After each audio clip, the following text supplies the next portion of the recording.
Good morning or good afternoon, depending on where you are at. And we have some people that for there we're just starting the afternoon, and for some we are still in the morning. So um,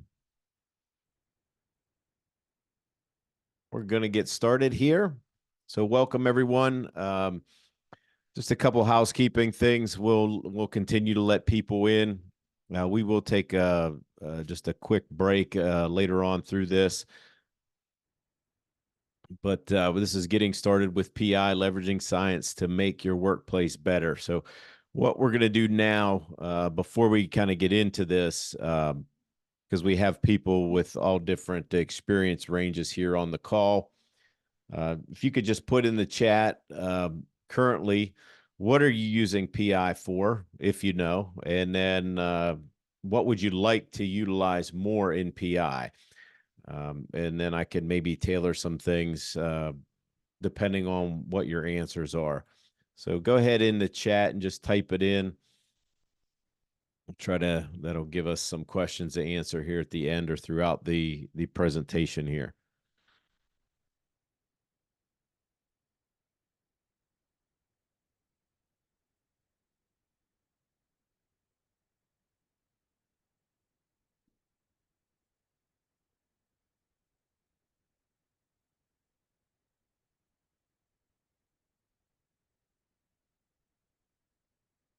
Okay, so far we use it for hiring, like to use it more within the entire employee experience. Okay, that's good. We'll talk about that. Gabby, thanks for that comment. We'll talk about that more when we get to Inspire. It's like Adrian said, understanding teams and more effective employee communication. So we will hit on teams and the Inspire a little bit with the employee communication. Dr. Ed Mata, welcome, sir. Currently using PI on management hires and growing into the development of production areas. Mr. Tom, like to see you here as well. Primarily as a team building tool. Okay, good. So we'll hit on all those. You can continue to comment if there's anything that comes up. Just throw it in the chat there. The person that is on the screen with me that you'll see, Rod, if you just want to wave your hand and I'll introduce you. So that's Rodney Brown. He's our account manager here at Center for Victory. So some of you may have talked to him or emailed back and forth, but we're making sure that things get done a little bit quicker, especially as PI offers more inside the platform. So he is also here as a resource to help all of you out as well. With that, the agenda for today and what we're here for, we're going to talk about the whole person in PI. So we'll go over the A, B, C's, and D's of things. We'll talk about the team. We'll explore workplace dynamics. And again, if you have any questions with any of these things, just throw it in the chat there. And Rod, if you could just pay attention to the chat, especially if I miss a question, just kind of let me know. Appreciate that. I'm going to talk about the tools. I'm going to go in and out of the software. So we're going to do software demos. Okay. And one of the things we'll go back in and out of those software demos to look at the different places where that exists inside of your software. Okay. We'll talk about, I think some of you know what we're here to do, but we'll reiterate that again. And some of the things that you might not be utilizing us for. Okay. So we'll talk about that and then next steps. So the world of work. I think it's best to start out. Usually start out all trainings with some sort of, hey, this is kind of a blueprint of how to explain PI, especially if you are, if some of you are the champions inside the company, but some of you, is my understanding as well, could be new. Others also could be managers. You have employees asking you, okay, so what do we use PI for? What should we be using it for? Which is always a good question. Okay. Um, when we take a look at that, it's best to start with just kind of a map, right? And when we look at that map, what we refer to that map as is talent optimization. So this is what we do, right? With PI, this is also what we do for you.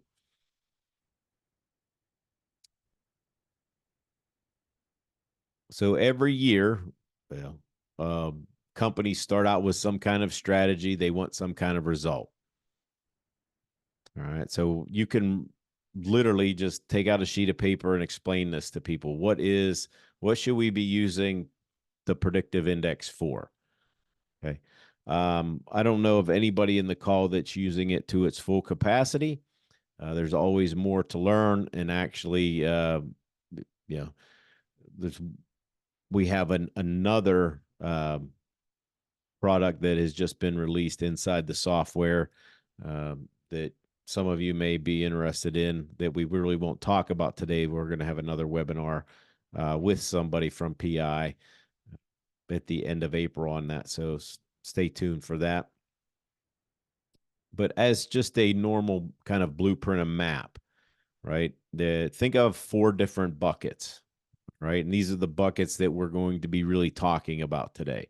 So there is the design bucket, right? Think of design as just your basic talent infrastructure. It's about aligning your talent strategy with your business strategy. Some of the things that we might be using in teams that I'll demonstrate later on. Those are the things that you're going to look into and say, hey, does this match my business strategy? Is this going to get us to that result at the end of the year? Okay. The second bucket or the second aptitude is hire. I think most of you, at least from as I could see people coming in, most of you do a fairly good job at this. We're going to go over it again, though, just to make sure that you have an understanding of it. And I think some people forget the best practice of it and mostly what we can help you do with that aptitude or that bucket. All right. We want to get that one right. So there's hire and then there's inspire. And now I would say there was a really big push in 2021, 22, especially last year into 2023 of, we've got the right people or we're getting the right people. At least this is what I hear, Eric, is, Eric, we're getting the right people, but they're leaving or they're not engaged or I don't know what to do with them. Our managers aren't trained enough or they don't, nobody knows like when they come in, what should I do with that person?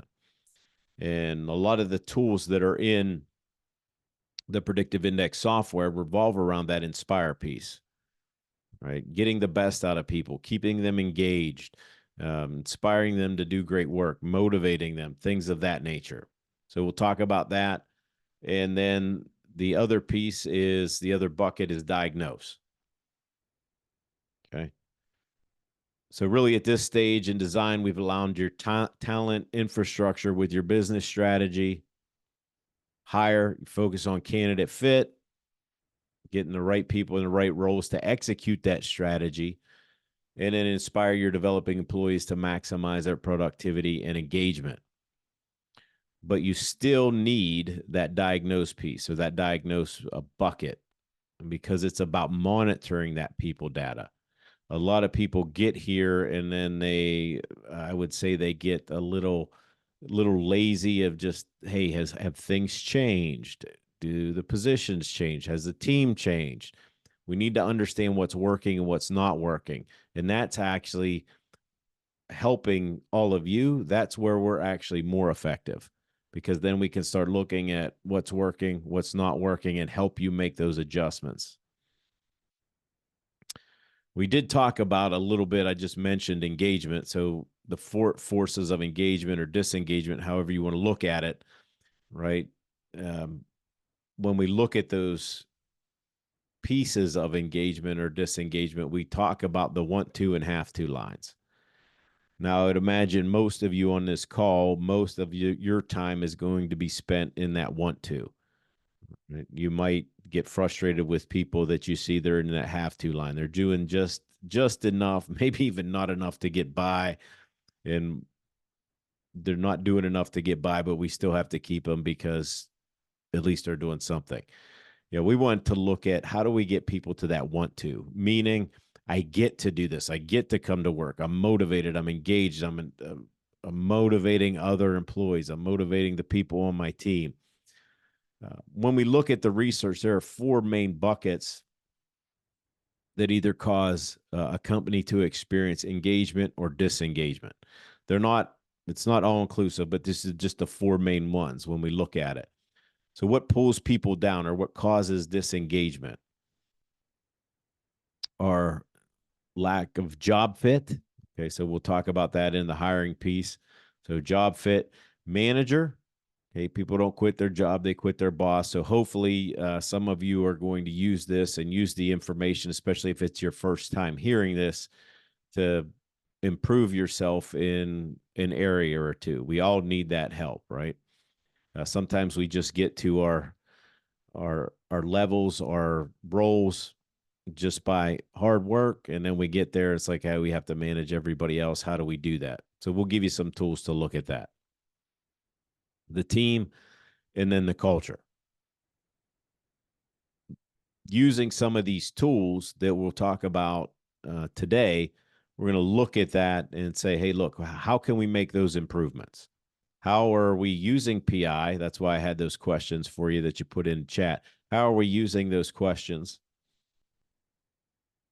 How are we using the tools to figure that out? So if you're just using it for hiring, you're missing a lot of the manager and team piece that is just there for the software, and you're missing a bigger piece because if you're just using it for hiring, then you're just bringing the person in. They might be the right fit, but you might have them on the wrong team with the wrong manager, or you're just not giving them what they need to succeed in the role. And that could even come in the form of just simple onboarding.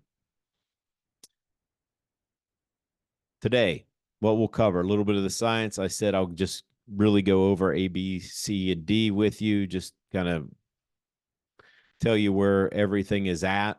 I won't get into all the details of when you maneuver those factors and move them around and how they, what picture they paint when you move them around in conjunction with each other. We'll get into the software and we'll talk a little application as well. I'll also stay on to answer any questions that you have. And if I didn't mention it at the beginning of this, we will record it. We'll put it on our YouTube so you'll have access to it. But we also have 2 other trainings just the same as this schedule for April and May. So if you want to bring other people on your team in, feel free to do that as well. So this is basically just a 101 course, very basic. If you need other information, I know some of you you're just getting the basic information today that you're already signed up for the certification, which we refer to as the Jedi training. We're not doing that today. Okay. We're just going over a little bit of the science of software and the application. This would be a good training for anybody that's like a power user, a manager, anybody like that. When we get to those higher levels, when people are really using it, if you're in HR, especially if you're a recruiter, things of that type nature, you're going to need that more of the longer trainings where we really get into the factor combinations, but we'll talk more about that later. So I'm going to ask, I'll leave it open for questions, but we're not going to get too in the weeds here. But before we start that, I just want to make sure that everybody has access that needs to have access. And I'm going to show you how to do that in just a little bit. So there are different levels of access. We get asked this question quite a bit. Okay. So the different levels of access, and I'm going to actually switch gears here in just a second, and I'm going to plop into the software and show you how to do this, because we get a lot of questions like this. How do we give somebody access? Back in the day, we used to be able to get in and give you access, because some people will still ask me to this day, hey, can you give such and such access? We can't do that anymore. We are not permitted anymore to do that. So the account owner, whoever are the account owners, have to go in and give permissions and give a seat at the table to somebody. There are different levels of account access. So the first one, we have several of you on the line here that are account owners. Account owners really just have complete access to the software. You have access to all the assessments. You have access to the cognitive assessment. You have access to all the tools inside and all your directories. You are the ones, if you're an account owner, you can go in and assign people different roles inside the PI software. Account admin, this is somebody that doesn't have complete full access, that can't necessarily give other people access to the software, but can do a lot of the different things that the account owner can do. All right. They typically can go in there, administer the PI, print out reports, look at different things, and typically have access to all the folders. Some of you have a lot of power users, which a lot of times is your managers. This could be your recruiters, although, I do see it, a lot of recruiters that have account admin. Again, it's going to vary dependent upon your situation.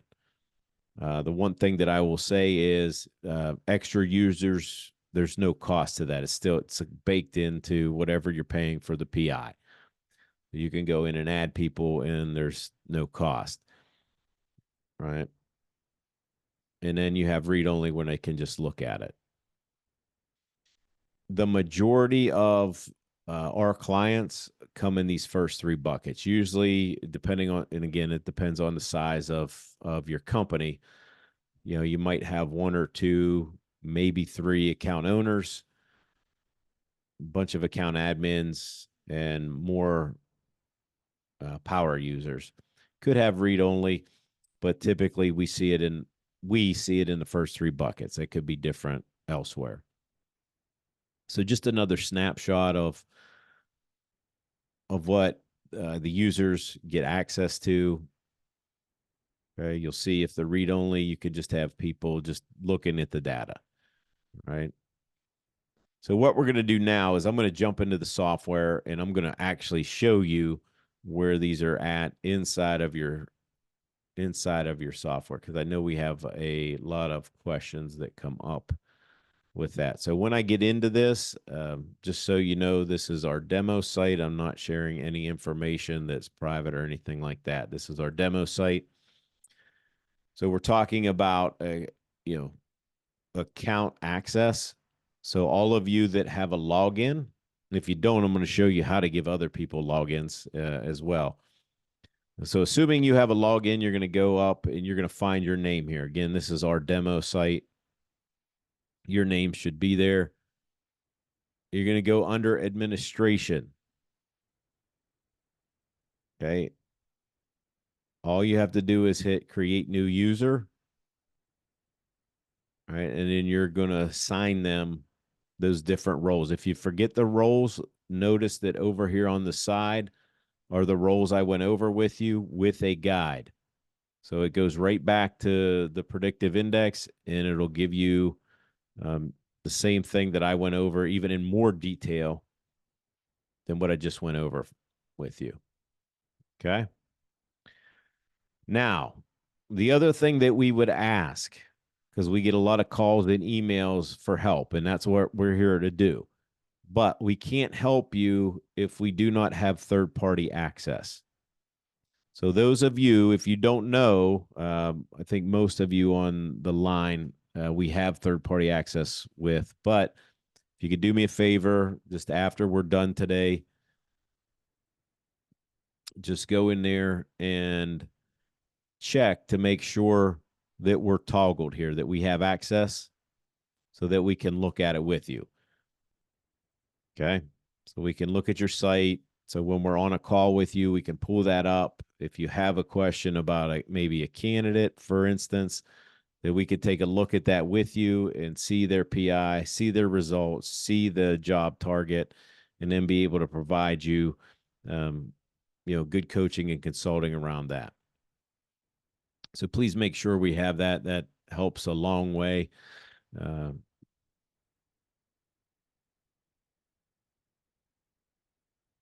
So any questions on administration before we move to the next piece here?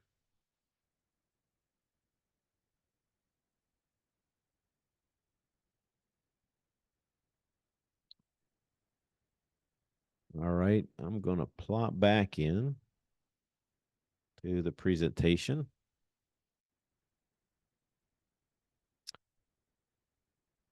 And we're going to go with a little bit of the science. So here's the A, B, C, and D of everything that you guys are familiar with or should be familiar with. One of the things that I often say is you're perfect the way you are. There's no good or bad. There's no positive or negative.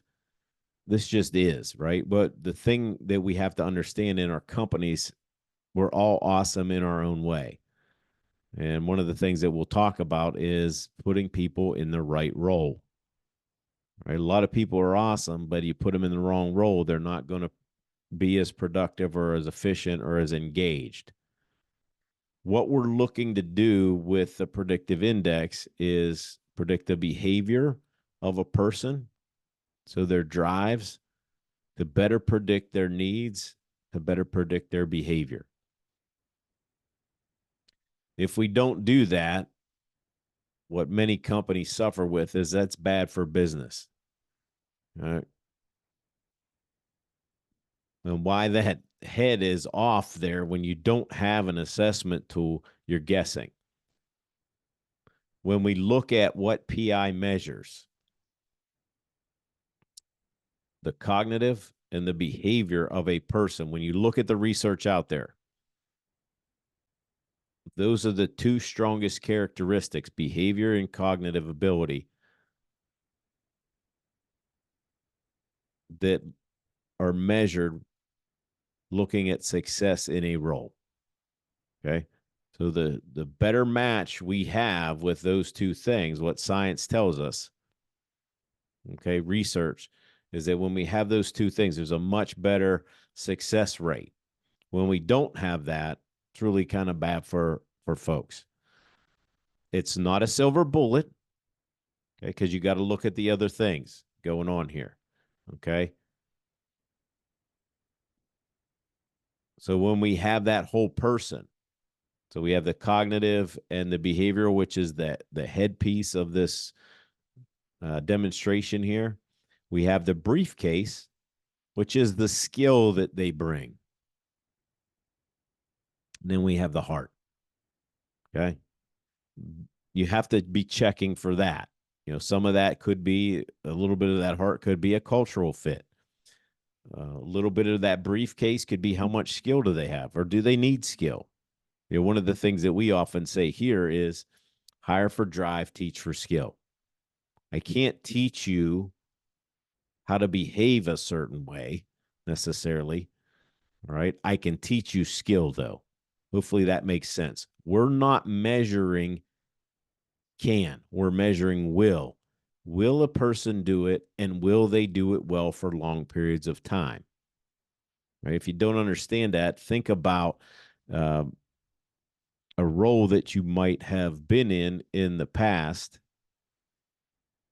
that was difficult, that maybe you could do, and maybe you even had success with it, but it just wasn't very motivating. You really had to push yourself because it was so different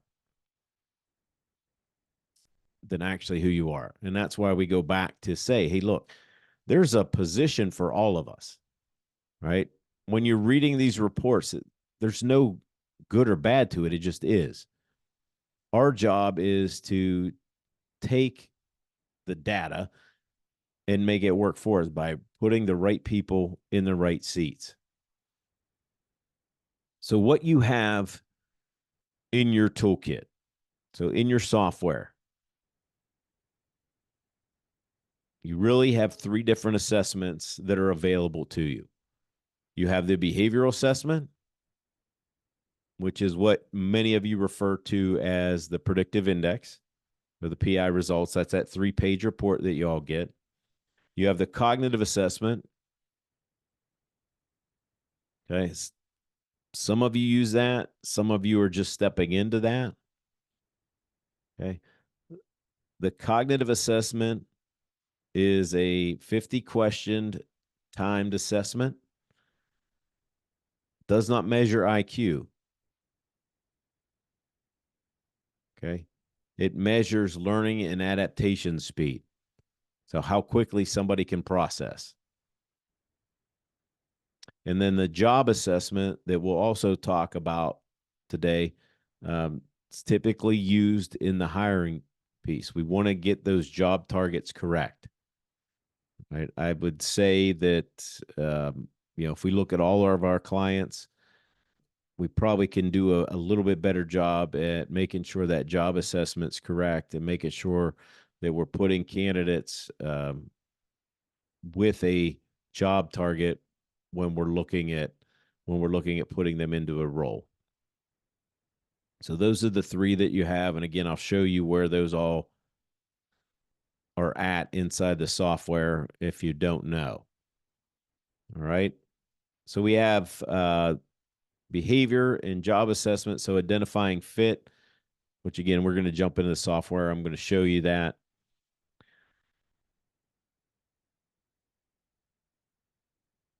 So when we look at fit, so in those orange boxes there, that's the job target. I'm going to go over that just to tell you how we get there. And I'm going to, again, share some best practices. Some of you might already know, but I'm going to share some best practices there as well.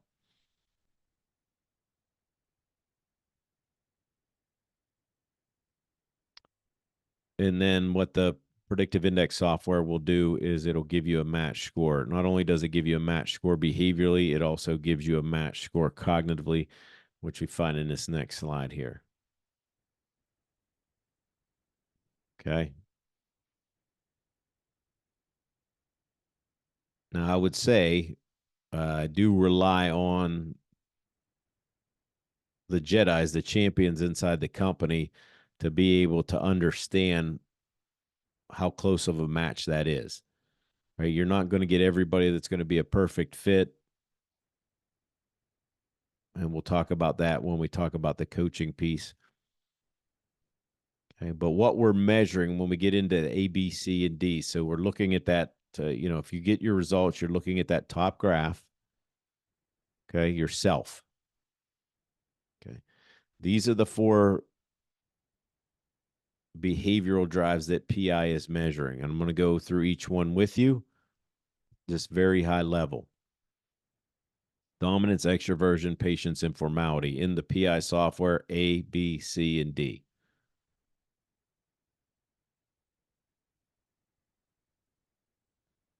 When we look at the A drive, okay, the first thing we want to do when we look at any of these drives is we want to look at the delta. So we want to find that midpoint because everything's measured from that midpoint. If those drives sit on that line or to the right, they're considered high. They sit to the left, they're considered low. Again, to reiterate, there's no good or bad, positive or negative. It's just high or low relative to that norm.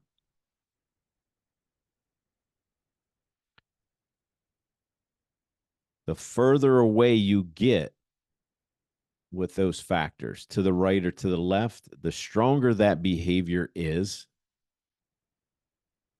And the more that person needs that in their environment, meaning further it is to the right or the left, they're going to have more of a challenge adapting that behavior. Or better yet, they can maybe only adapt it for shorter periods of time.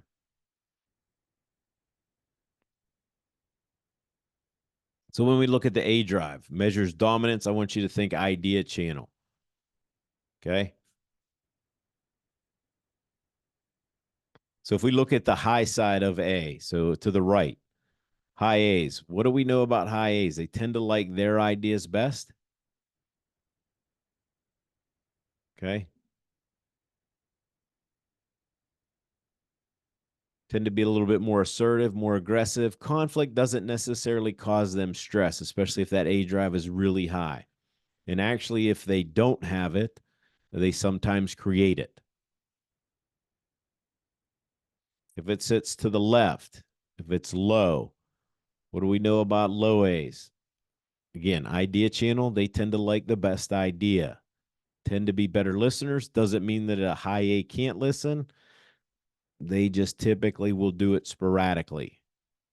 Whereas a lower A, it's much easier. It comes much more natural for them. Okay. Uh, Tend to be a little conflict averse. Okay. But they tend to also be more collaborative. And, if you're putting a kind of a team together, they'll probably gel. They like that harmony. They want that kind of environment. So think about that when we talk about um, even roles that you are needing currently. All right. For example, you might want, if you're looking at an outside salesperson, typically you're going to want that higher A, right? Especially if it's commission based. Whereas, somebody that might be inside sales, you might be looking at that lower A. So they're a better listener. Something's initiating that call. It's coming in on the phone or on the internet or whatever. You want somebody that's, a little bit more collaborative and not as assertive. So think about that, because when we talk about role later on, that's going to come into play. The next one is the B drive. I want you to think communication channel on this one. All right, communication channel. So how people best communicate. How people best communicate. If it's low, I want you to think they need to think through things. Okay, low Bs need to think through things. They tend to be a little bit more task oriented, tend to be 2 or 3 steps ahead of everybody in a chess match. What's obvious to them isn't necessarily obvious to everybody else. Sometimes they can get frustrated with it. Okay. I was talking with a young gentleman yesterday, actually, and he said, I like to be in my dozer. He does a lot of construction work. I like to be in my dozer because it only has one seat. Okay. I can sit there. I can do my work. I can think. Nobody's bothering me. Nobody's talking to me. High Bs tend to think through talking. We need to throw it up against the wall. Let's see what sticks. Okay. Um, Tend to like that people interaction or need that people interaction.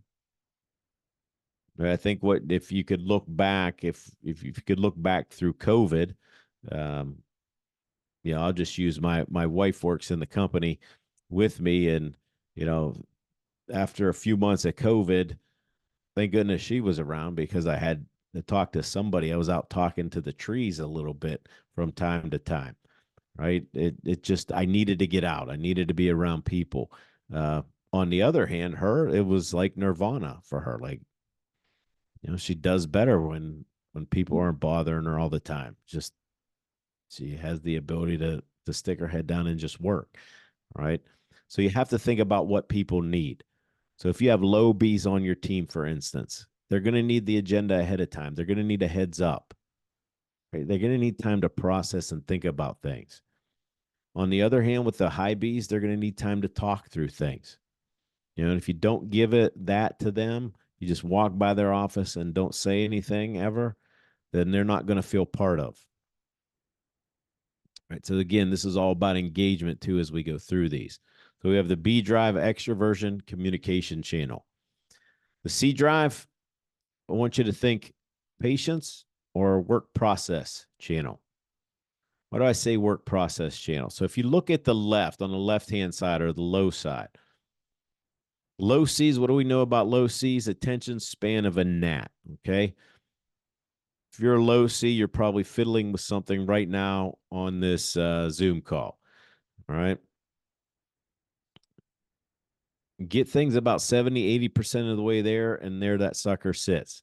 Have a harder time getting it to the finish line. All right. Tend to be very impatient. Okay. Like when we don't have to repeat things all the time when things are coming, we like variety. Okay. As a low C. If you're a high C, it's very different. We prefer more of a stable work environment, even where we sit, as you all are thinking about this, especially if you're new to this. Look at seating charts, right? It was, there's still companies that do it, but it used to be a really hot thing to have these open floor kind of office spaces, right? Low C's loved it because they can go around and talk to everybody. They look busy. I could go in there and I could tell you who the high C's are going to be because they're as far away from the center of that room as possible. And they probably have headphones on because they don't want to be bothered. Um, High C's are the ones that can just stay focused all day long. Okay. They tend to be very patient. A lot of the times, if they work inside a company for a long period of time, people might perceive them, if they have a low B and a high C, people might be perceiving them as actually social. And it's not social, it's nice. There's a difference. And once they find out sometimes that you're really nice and you get comfortable in the environment, then more people start asking you things. Okay, so you have to watch that. So seating, looking at, are there high traffic areas? Just pulling a high C out of a high traffic area can make a world of difference. Okay, so think about some jobs where you might need a low C versus a high C. High C is all about process. They don't go to 2 until 1's done. They don't go to 3 until 2's done. They don't go to 4 until 3's done. They don't get things done out of order or out of sequence. Okay. They are the ones, high C's are the ones that speed up the process for the low C's. Because if you're a low C, we tend to do better if we follow a process. Okay. So now we're not binging all around the place. Hey, here's the process that actually will speed. A process will speed a low C up, but you have to have somebody there to create it. I say that because a lot of times you'll have people, and if you're, I know we have several HR professionals on the phone here. You're going to have issues. You're going to have, either one or both of these people in the office complaining about the other if they don't understand this. If they do understand it, it could be highly complementary to one another. And then the last one that we have, formality or information channel, which is your D drive. And if it's a low D, okay, if it sits to the left there, tend to be more tolerant of risk, more casual, more informal, outside the box kind of thinkers, tend to be more flexible. As managers, they don't need a lot of information, therefore they don't provide a lot of information. And again, if you're a manager tuning in here, you're going to want to pay attention to this. Because as a low D manager, sometimes we just manage more laissez-faire. That works for the folks that sit on the left-hand side. It causes a lot of anxiety and frustration for those that are on the right-hand side. High Ds love the information, give the information. They love clarity. They tend to be more formal, more careful, more conservative, more cautious, and tend to not be as big of a risk taker. Now, if you're a manager on this side with that high D, you're going to have a tendency, especially if it's your highest drive, you're going to have a tendency to micromanage, or you might let go of things. You're the one that's always at the office late, and you're complaining about everybody because they leave either on time or early. Sometimes you just don't delegate to them. So you have the low D that might delegate too quickly or too often, and you have the high D that might not delegate enough. or often enough. But think about what these two people need, right? And think of it as even just the analogy of gas pedal versus brake pedal, right? The lower that D is, the bigger the gas pedal is. The higher the D is, typically the bigger the brake pedal is going to be. So A, B, C, and D. Again, this is just high level. If you take any of the one-day manager training, or you're taking or have taken the 2-day certification Jedi training, you'll know that we really stress the factor combinations. So the factor combinations are how these factors interact with one another. There's 6 factor combinations in everyone's PI. Those of you that are the account owners, the champions inside the company, you should know that. You should go over that and really like know it like the back of your hand. Those of you that are managers, this is more suited for you. And if you want more information on that, you can attend those other trainings. An example, okay? When we look at people fit to role, company 1 versus company 2. So company 1, we have a tech startup. Company 2, we have a medical manufacturer. The role, product manager. We have to think about what we need. Okay, here are the role requirements at the tech startup for a product manager. Leading a small scrum team, comfortable with change, thrives under pressure, works at a fast pace, multitasker. On the other hand, we could have that same role someplace different, and it's a completely different behavioral profile. Because there, reports to senior product director, compliance with regulations, writes technical bulletins, provides technical training, ensures quality control. The first one, that product manager, those role requirements appeal to me, okay? The ones on the right do not, okay? Because it just matches more of who I am. So you want to be thinking about that. A product manager is not a product manager is not a product manager. We see a lot of these differences when people say, hey, could you just go and create a job target for me? Well, where are they working? Is it a startup? Is it a well-established company? And you could even do that for departments too. Is this a new department? Is this a well-established department? All of those things depend on how you create that job target, which we'll talk about later. So be thinking about that, because some of you do have open positions that we need to be working on. So just leveraging that PI, one of the things that we want to talk to you about, that we want to stress, and some of you have already heard this, but a lot of times we talk about the needs of the people. So it's one thing to hire the right people, then you give them what they need to succeed. And this goes for you too. You can go back and do your own homework as well. Like, are you getting what you need out of the environment? Managers, if you're listening to this, one of the things that, out of today that you can practice immediately, as long as you have the people that are reporting to, as long as you have their PI, which is platinum rule. Treat people the way they need to be treated for maximum productivity and efficiency. All right, let me say that again. Platinum rule. Treat people the way they need to be treated for maximum productivity and efficiency. The people that think I'm a good manager when I don't have their PI are only going to be the ones who have PIs very similar to me. Birds of a feather tend to flock together. But a lot of times we can't have that. We have to have differences in the workplace because we need different things done. And this is where we go back to the platinum rule.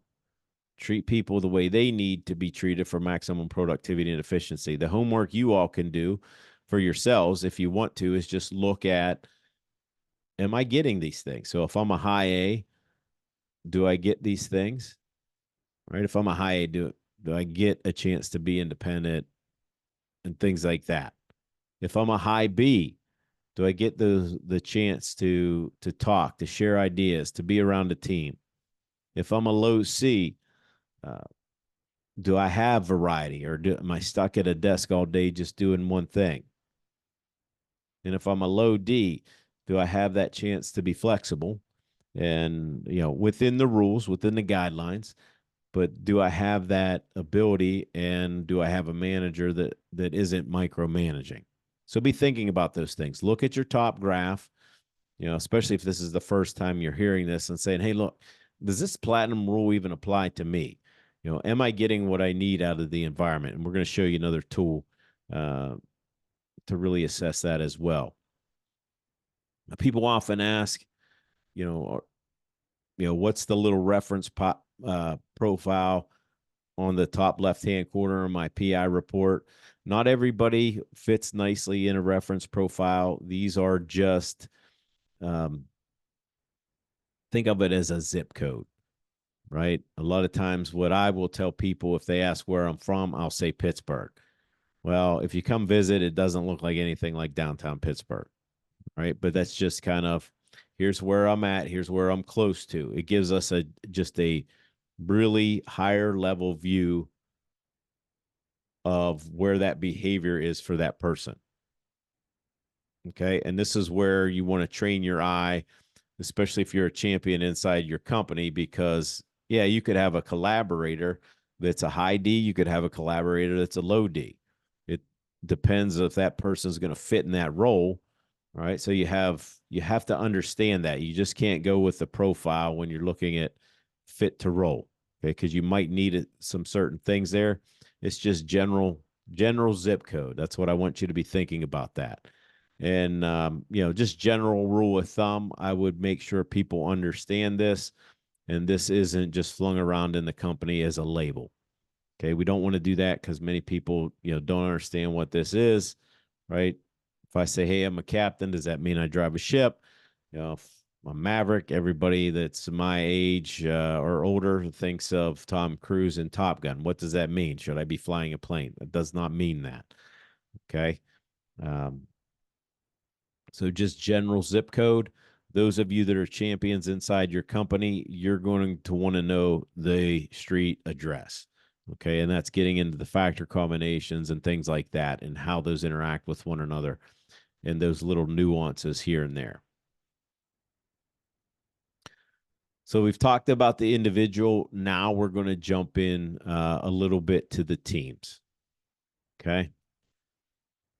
So we've got everybody at the company. How do we make sense of where everybody is at? So I'm going to show you a couple different things here.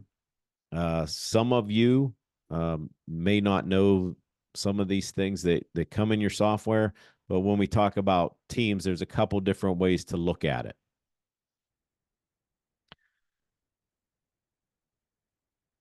So as you think about your teams, right, and who you have, what you're trying to do, remember that goes back to what I talked about with that first bucket. Right? Does our talent strategy match our business strategy? Okay, so that's what we going to have to keep in mind there as we look at things. Do we need teamwork? Do we need process? Maybe we're just, maybe we see this a lot with like companies that are under 50 employees, right? They have got they're doing great out of the gate. They can't grow. They're hitting their head on the ceiling. A lot of times they have a lot of low C's that they don't have any process yet. So how do we bring that in? And then results. A lot of times when we look at teams, though, it can really feel like this, where we're just all pulling in different directions. We're not really helping one another out.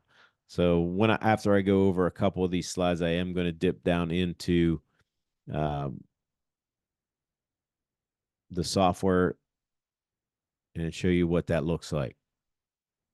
Okay, so when we look at the teams, do you know where your people tend to live? Right. When we look at those reference profiles, there are certain reference profiles that fall into these four categories.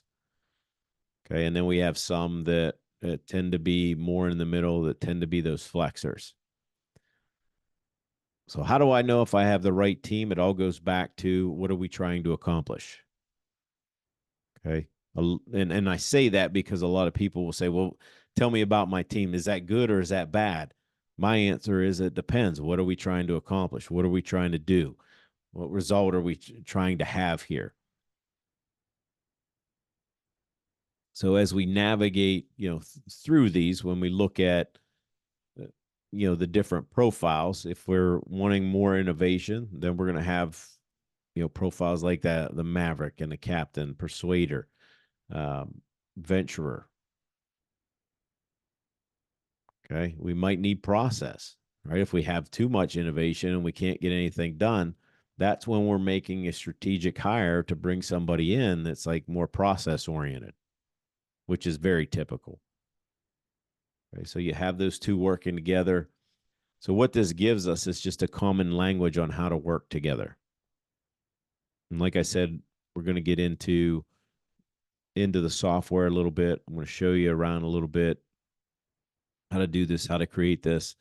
I'm also going to show you a different way as well that you all have access to, because some of you don't have teams or don't have teams yet. But I'll show you another way to look at who you have on your team or in certain teams. You can also do this for departments.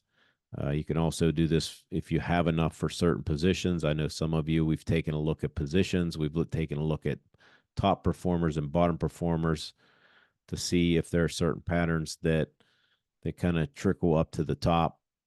We look at bottom and top performers. Okay, so we are going to jump into that. So remember, this is a high level overview. If you want to go deeper, April 17th and 18th is the 2-day certification, or what we refer to as the Jedi training. April 17th, 18th, that's all online. That's with me here. And that's all day, both of those. The other reason that I wanted to say this, because some of you are on the call here,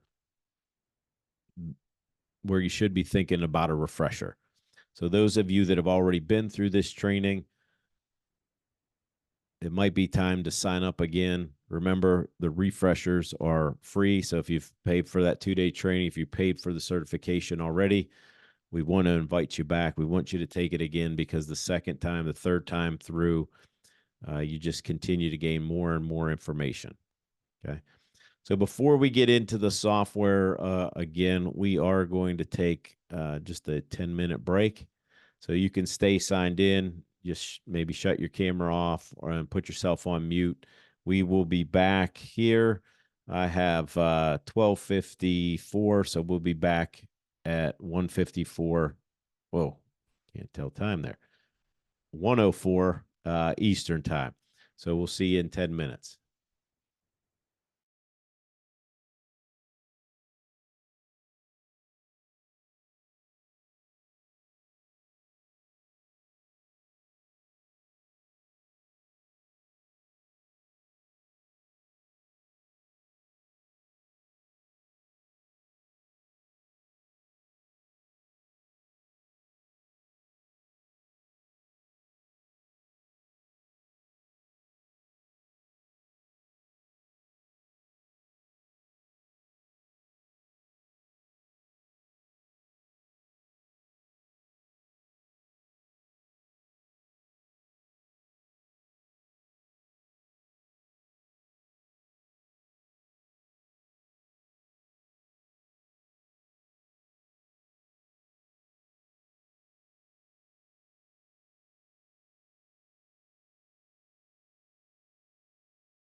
Hey, Phil, thanks for the question there.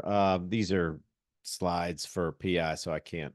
Uh, we will put the whole recording up on YouTube so you can refer back to it, though. All right, it's 1:04. We're gonna get started again. If there's questions, you can you can put them in the chat. We've got a couple more things to go over for you.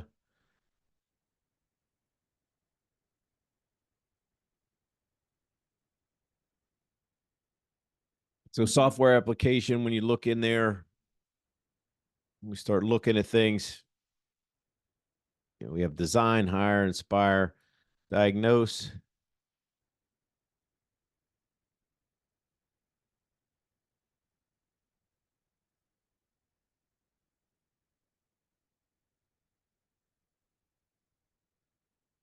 So leveraging design. This is where we're going to get into the software a little bit.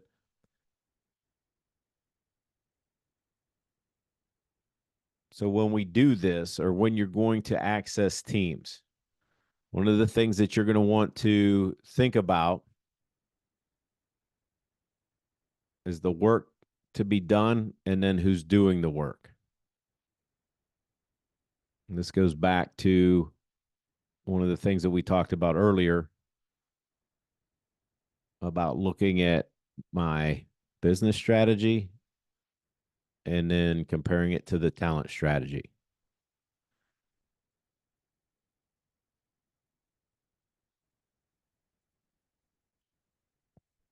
So here's an application for design.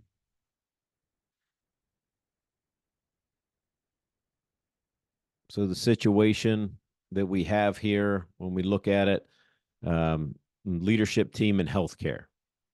Okay, so the situation, market disruption, high demand for speed and convenience, broad pressure to expand local clinics, losing to competitors, and unclear why. And this next piece is we're going to see where they're at. Okay, so they're down here in the process and results, and you could see where that gap is at. Okay. So again, some of you aren't as familiar with Teams, but this is how you would use it. It's fairly easy to see where the gap is when you're presented with what needs to happen or what is not happening in this case.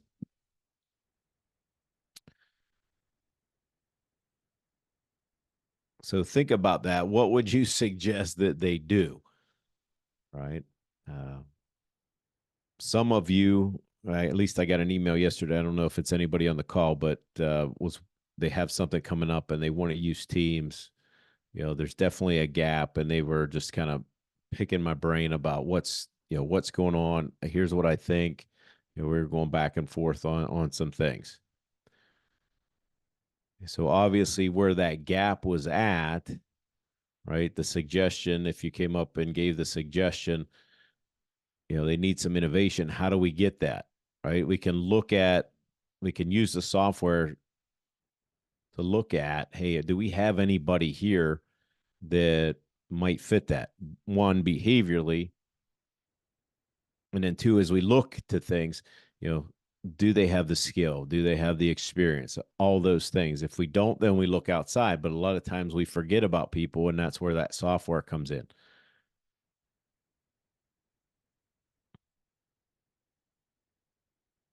Okay. You can see that if we need to be innovating and we have everybody here, they're going to be stretched really thin. Okay. Moderate stretch.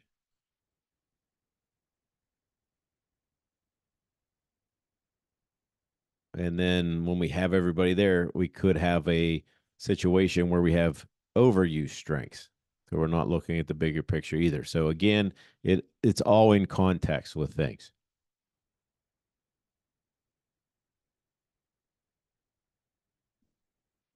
So again, let's just jump back into the software and show you the teams a little bit. I am going to actually show you two different things. One thing I did not demonstrate on the slideshow, and that is the first thing I'm going to go over with everyone because, again, I think a lot of people forget it's there. They don't know it's there because of where it's hidden.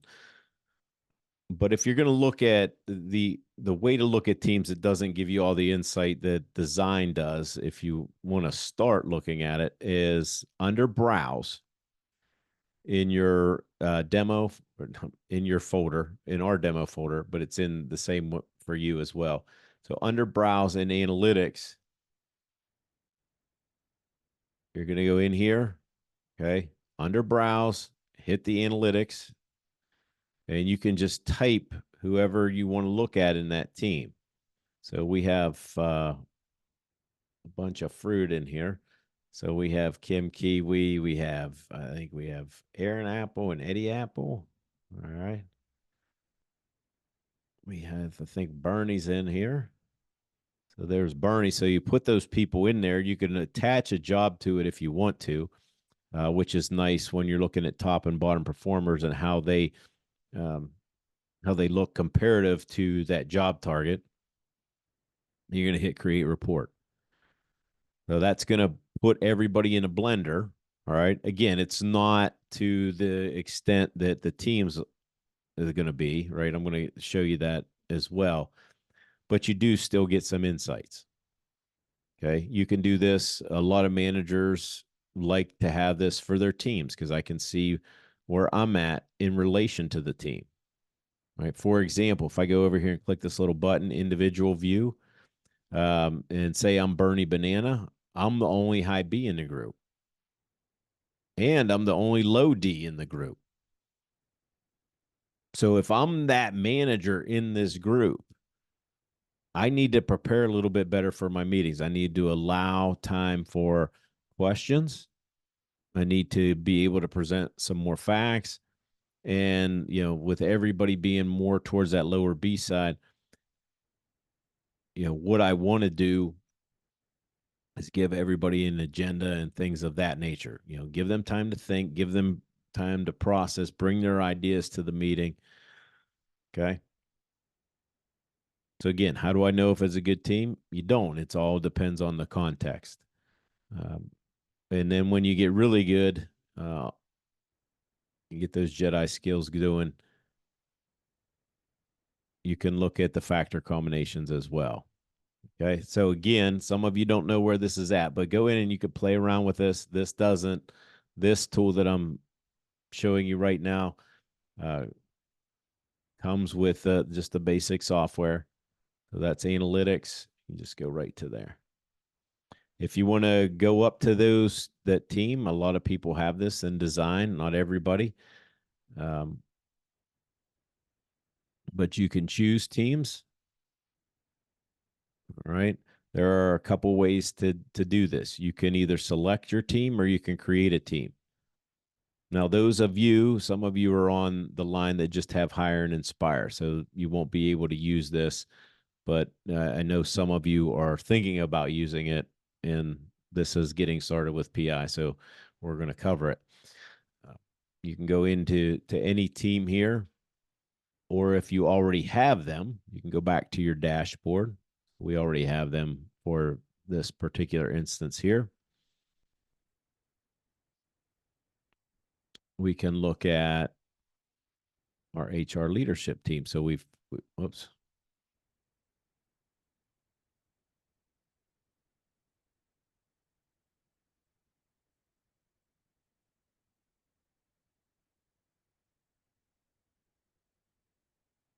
Okay, so in this one, we can look at the team. We can go back.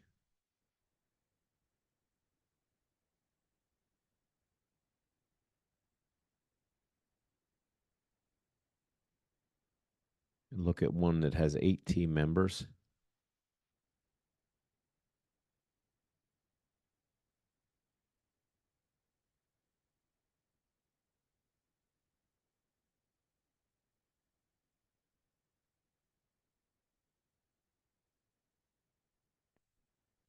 And then we could see what's going on here.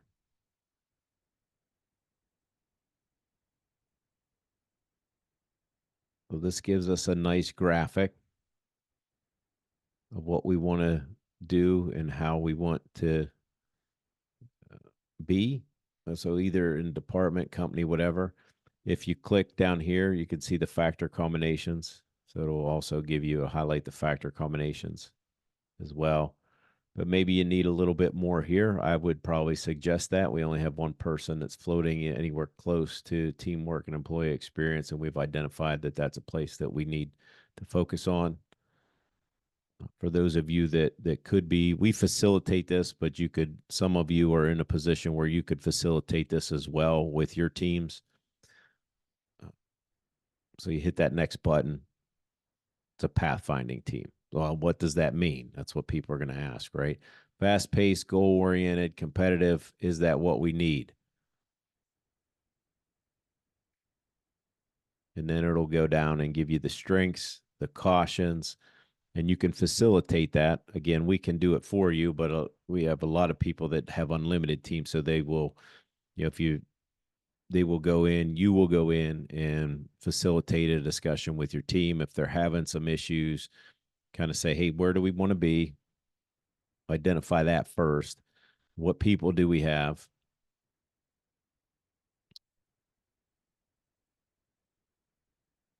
And then we can look at it. Okay. So here are some recommendations. You can just press down on each one of these, hit the tab.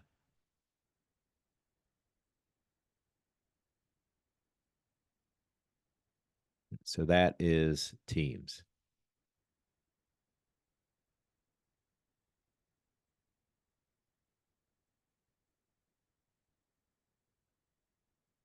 So again, two ways to get there. The first way is through that group analytic. All of you have access to that. Those of you that have teams, especially if you have questions after today, let me know. I know I'm working through a team dynamic with somebody else next week. So we're here to help. Even if you need help with the analytics, just reach out. A lot of times people can't find it and they forget where it's at. So it's under that browse piece, analytics.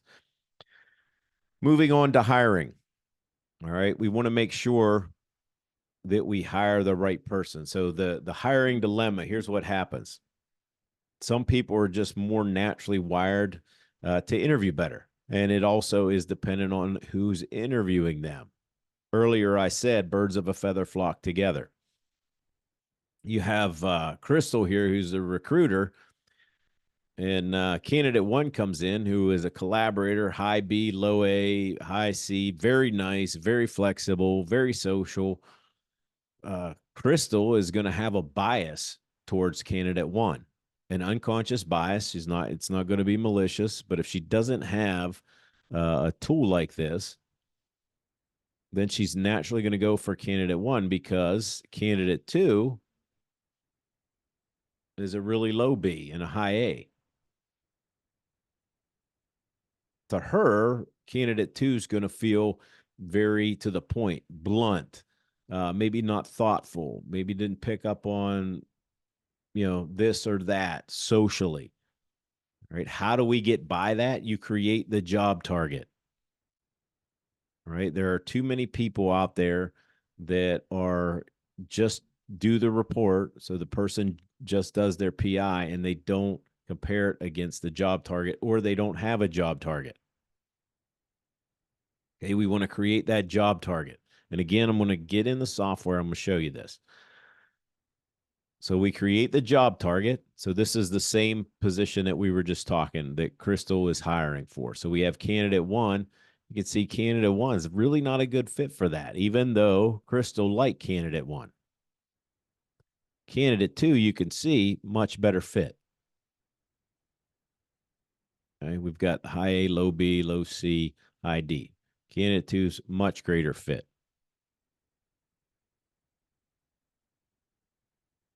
All right, so when we get back into the software here, we're going to look at the job assessment, the job report that's going to help some of you, if you are not using it already, carve out that piece that you're going to use for the job ad. So when you go to post that, you're going to look at those things and look at that and use some of that verbiage to help you make your job ad a little bit more robust. You can use the match score. And then we're going to talk best practice. And this is what we do here. So for our clients here, So let me jump back into that and we'll look at hire. So hires under here, there's a lot of different ways to go about hire. You could set the job target. You can do it from the drop down here. Preference that I have is I just go over here and I hit create new job. Okay. Um, and again, this is our best practice. We want to be involved with you when you do this. So some of you may be used to this because I may have talked to you in the past. When we look at that, we want to just create the job title. So whatever that is. Okay. So a lot of the ones we use in training is just called barista. So we want to hit no close match. If you have a job description, you can put it in there. You can always go back and put it in there as well. For those of you that want to get into best practices of maintaining your folders, you want to go in there and you want to put it in the positions folder. Some of you that are older clients, that we used to have a folder in there that was created that said pro, which that's what we used to call the job assessment, was performance requirement options. You're going to hit that. All right. You're going to hit create job. Best practice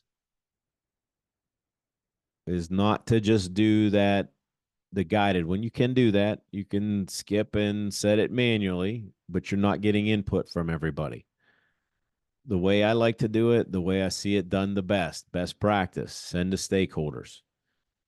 In here, you have the ability, if I have a role model for this, so I can pull from any employee in here, I could pick a model and it's going to bring their PI in and put it in this job target so that I can see it and give me a baseline of what I'm looking for. So I could put like somebody like Kim Kiwi in here. All right. And that's going to pull her PI in. She can also, and I would want to do this, she can also take the predictive index herself. So I can put her email in there. All right. And it's just going to fill her name, or I could send it out to people. We minimum, you want 3 people to contribute. Typically, we say 3 to 5. 3 to 5 people. Who should those 3 to 5 people be? Those should be like a manager once removed, typically somebody in HR because they typically know the roles inside the company, and an A player. All right. So you keep those people, you send out the links, you have them take it. All right. And then what happens is, here's what we ask. Once you get that and everybody has taken, then we ask that you schedule a call with us. Again, don't have to. We're asking you to. It doesn't cost you anything. So you're calling us. You're getting some feedback on where that target should be, and we're going to set the target with you. So we're going to ask you some questions. Some of you may send us the job posting that you already have for the position so we could read it beforehand. And we're just going to go in there and hit modify target. And then we're going to walk you through it. Okay. Why do we want that to be a best practice? Because if that job target is incorrect, like if you just have one person do it, they're going to put their own bias on it. Could it be right? Could. All right. The other thing is you could go into software and kind of let it create it for you. But what happens if you need a controller, but you need a controller for a much larger company versus a smaller company? Are those targets different? And then the other things that you need to consider is, who's this person going to report to? Who's this person going to be working with? What team are they going to be working on? All those things that we've gone over high level so far. And then the other nice thing that I mentioned is what this does is this is going to create a job report. So those of you that are just learning this now, especially for those of you that have to post a role, you can literally go down in here from that tab and copy and paste some of these things right into your job posting. So if they're really important to the role, Why? Because that's going to attract the candidates that are wired that way as well. And it's going to make your job ad that much more robust. Okay. If you need any help with this, please let us know. But let me just reiterate as I'm changing screens here.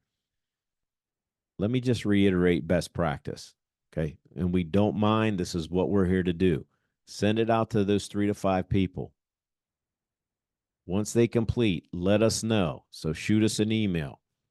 Hey, Eric, can you get together next Thursday? We need a Zoom, probably need 30 minutes. We just want to make sure we want to lock in this job target. Actually, I have a call like that this afternoon with one of our clients. All right. So we do those. I probably set 3 to 7 of those every week still. You're not bothering us. We want to make sure that's correct, not just for the hire piece, but when you get into the inspire piece, we want to know how to coach that person. All right. So we have lots of different things going on. We have retention, economic factors, remote work, hybrid, all that stuff that's going on. But we want to know those differences, right? So let's take an example. Right. We have Alex. All right. Alex is a high A, low B, low C, high D. He reports to Samantha. That's his manager. It's important to understand how Samantha works. And I'll show you this in the software. We want to use the relationship guide. Some of you know that this exists. Some of you have been messing around with it. Good. Use it, use it, use it. If you're a manager and you're just seeing this for the first time, if you don't have access to the system, get with your HR professional or leader and make sure you have this for each of your employees. Okay? Because what this does is it goes over the relationship strengths, the relationship cautions, and then it gives you tips on that relationship. So you can see that these two might have some issues, right? I'm going to try to nip that as soon as we can. I would want to do it in onboarding, right? Which is another webinar that we do. But here's Alex. He needs to think it through. Here's Samantha as manager. She needs to talk it out. She needs to understand what Alex needs. Okay. So in the relationship guide, it's actually going to say Alex is going to be overwhelmed by Samantha's eagerness to have a conversation. But we don't have to stop there. We can discuss these things so they don't become issues, challenges, problems. One of the ways that we can do that inside the software is the management strategy guide. I have more people using this. I wish I could get every single one of our clients to use this. I usually use this at 90-day reviews, just as, hey, am I giving Alex? Is Alex getting this? Right? If I was Alex's manager, I'm actually even going to give this management strategy guide to Alex and say, hey, Alex, just give me a grade here. Check the box. If I do it, leave it blank.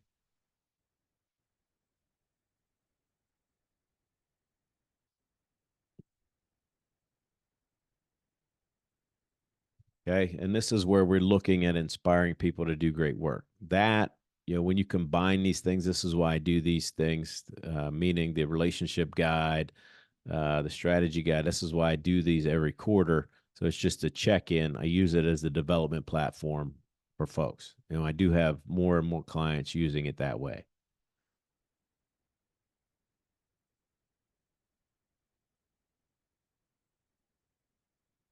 Okay.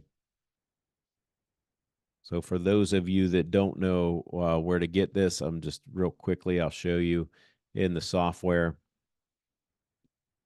where to go. So under Inspire, okay, you can get there under Inspire. You can go to people or managers. I find it easier just to go to the person to get these. So if I type in the person from the search, so let's go to Kim Kiwi. All right, look under coaching and development. So usually what I have, if it's their onboarding or if it's their development folder, I'll have the overview in there. I'll have the behavioral report, and they'll have their personal development chart. Okay, which looks like this.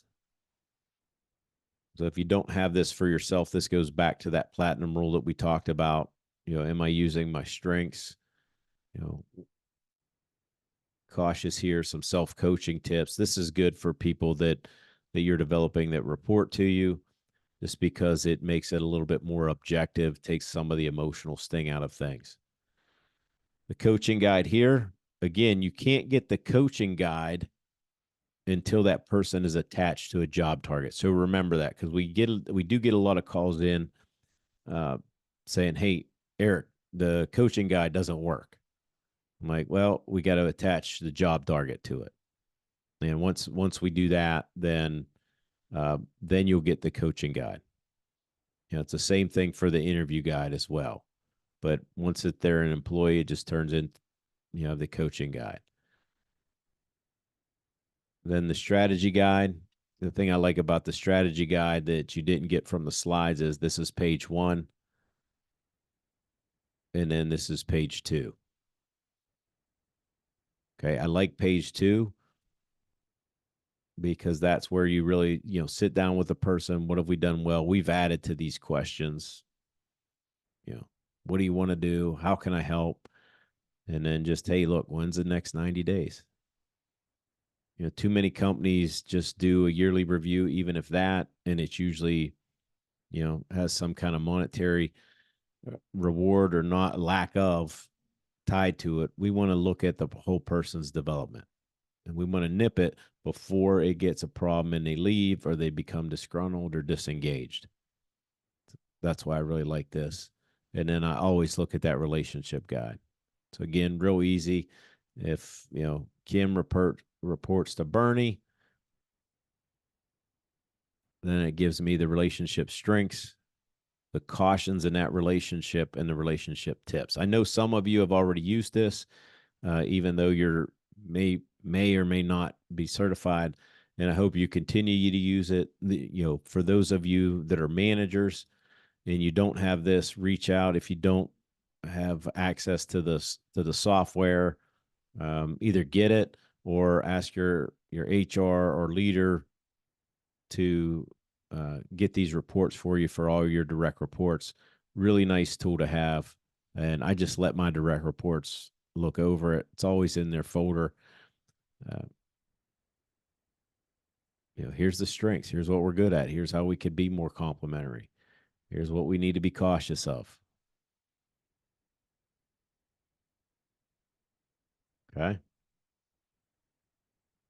Now, the other thing here that's not going to be in the slide deck, say Kim comes in and I'm Bernie. Kim comes in and says, "Hey, look, this may not be the right role for me, or how can I develop inside the company?" If you have built out all your job targets for all the roles that you have in your company, it's very easy just to go to this tab down here, and Kim might come in and say that, and I'm like, "Hey, look, here are some other job matches that we have." Now, again, this is our demo site, but what that would do is it would populate all the positions that were close to Kim's behavioral profile, which is really nice because then we can talk about development. Here's maybe the next logical step. Have you thought about this? Maybe you want to think about that. And, especially if it's somebody young, maybe they go and, we lead them into getting some more education. We lead them into mentorship in the company. We put them with somebody who's in that position to see if they like it, because it's a next logical step for them. I hope you will utilize that. They are great tools for sure.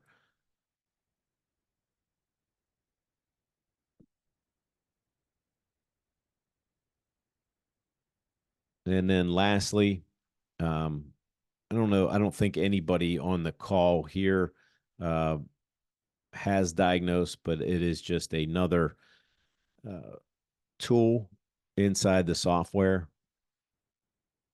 I don't think as I look over the list, I don't think any of you utilize this, but just so you know, it's there. It's an employee engagement tool where we can help you troubleshoot what's going on.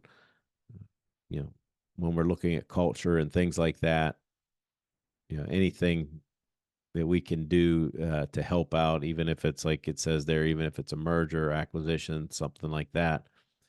You know, these are the outputs that it gives. So the employee experience category, so we could be more intentional about um, what we're doing, where our efforts are going, and things like that. So it's going to give us the caution areas there: favorable, not favorable, percentage wise. Okay, and then an action plan.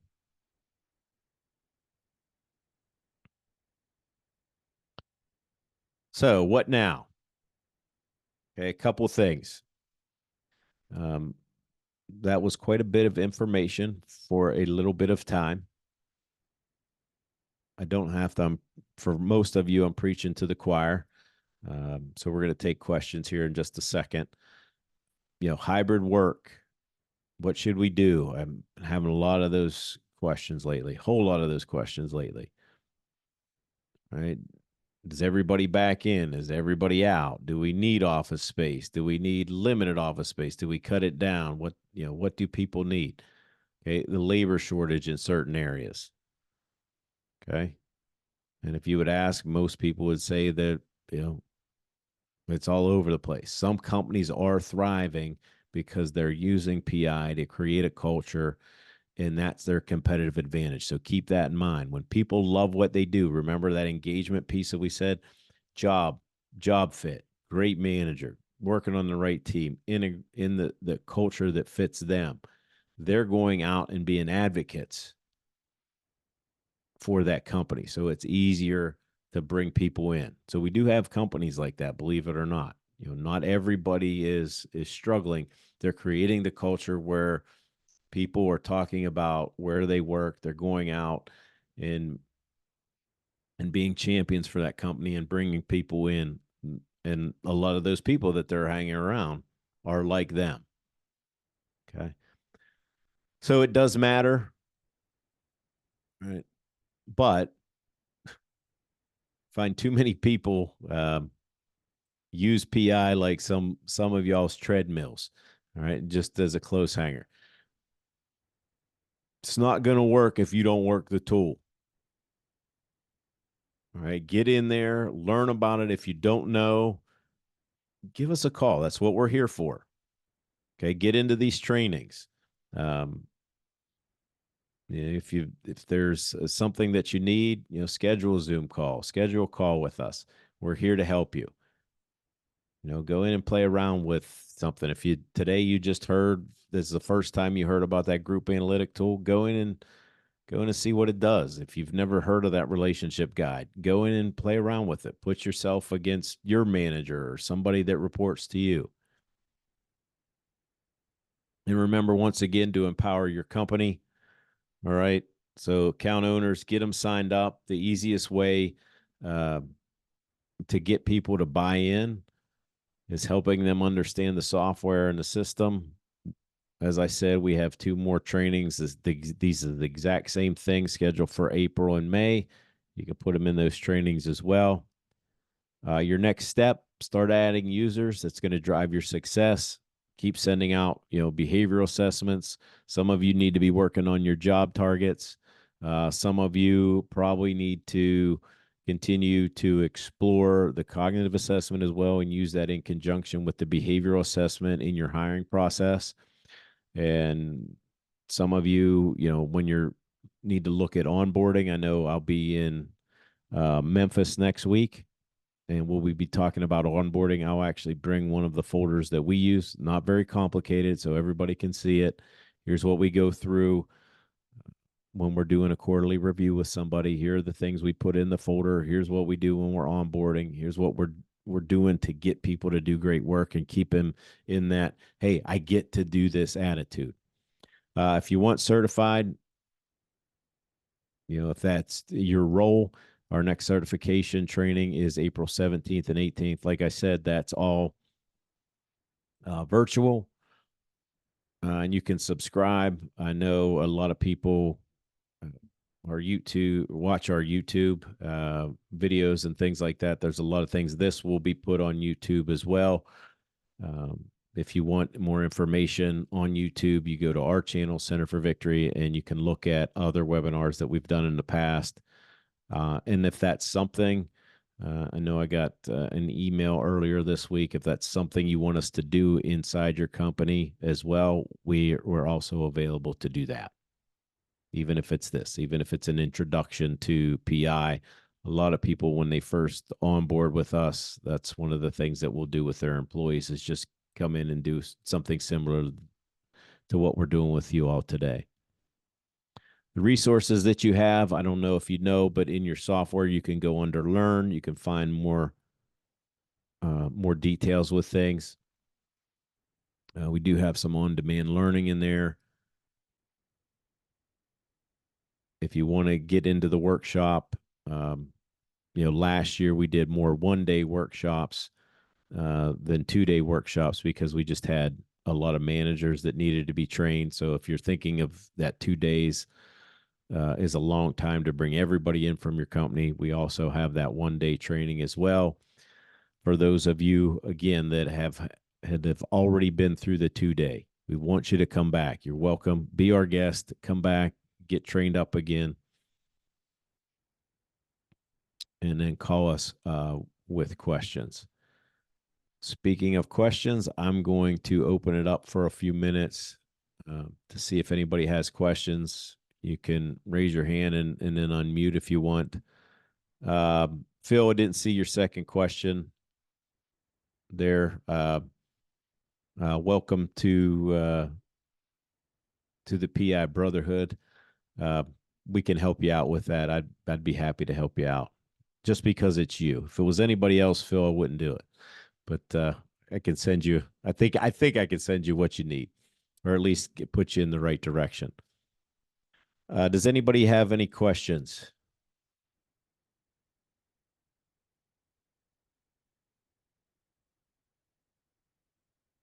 No one?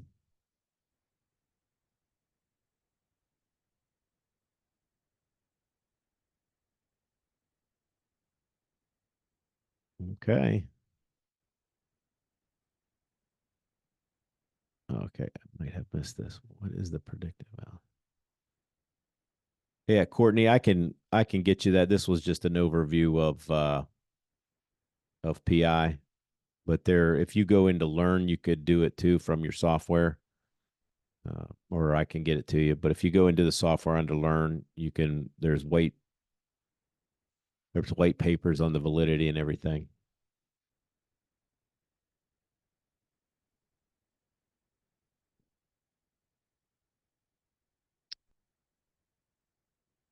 Oh, and I think that who was that? Was that Courtney? I think you just started, Courtney. So welcome aboard. All right, Ed. If you have that again, I can always come down and do that for you if you have more than a few there.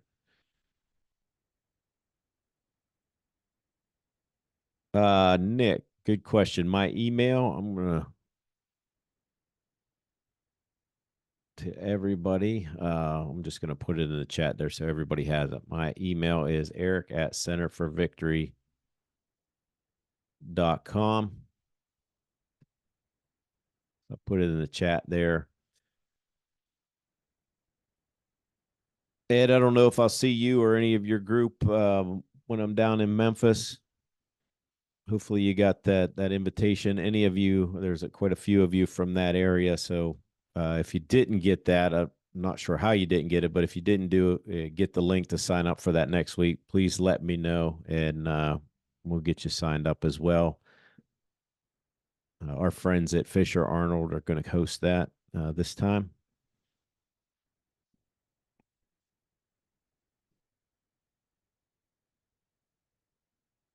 Okay, with that, thank you. I appreciate all of you and what you're doing. If you need help, please reach out. We're here to help you.